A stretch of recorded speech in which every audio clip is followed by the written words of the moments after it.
Well, there's been quite a bit of controversy lately surrounding that Confederate monument outside of the Madison County Courthouse in downtown Huntsville. And tonight, the City Council addressed their support of removing and replacing the statue. Our Sydney Stallworth was at that meeting and joins us now. Sydney, fill us in. Connor, yesterday, Madison County Commission met and passed a resolution to remove and replace that Confederate memorial, but the statue is technically on county property, and it was on the agenda today at the Huntsville City Council meeting. They voted to remove it. Councilman Culver, how do you vote? Aye. Councilman Kling?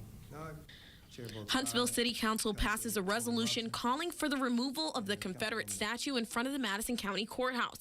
And in that resolution, they agreed to lend a helping hand to the County Commission with its replacement. We will find location, and at that point, must have care of that as well. Because the memorial is technically on county property, the actual action to remove it rests in their hands. Some suggestions were made for a possible relocation. Maple Hill Cemetery, because there's a historic Civil War section of that cemetery. Council President and resolution presenter Devin Keith of District 1 had strong words about the need to move the statue from the courthouse grounds. If we were to be progressive in this city, we couldn't sit by, in my opinion, and be quiet. Protesters outside told us where they stand. I personally feel like we shouldn't have a Confederate statue at the courthouse. Huntsville Mayor Tommy Battle expressed concerns about overstepping boundaries to have the statue removed. We all have to recognize that we're still working through how to do this legally. But Council President Devin Keith made it clear this issue cannot wait.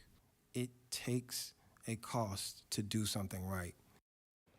One other main topic of discussion was Huntsville PD's response to protests last week. Locals want to know why protesters were fired with tear gas and shot with rubber bullets, and I'll have more on that at 9:30. Putting the Valley first, Cindy Stallworth, WZDX News.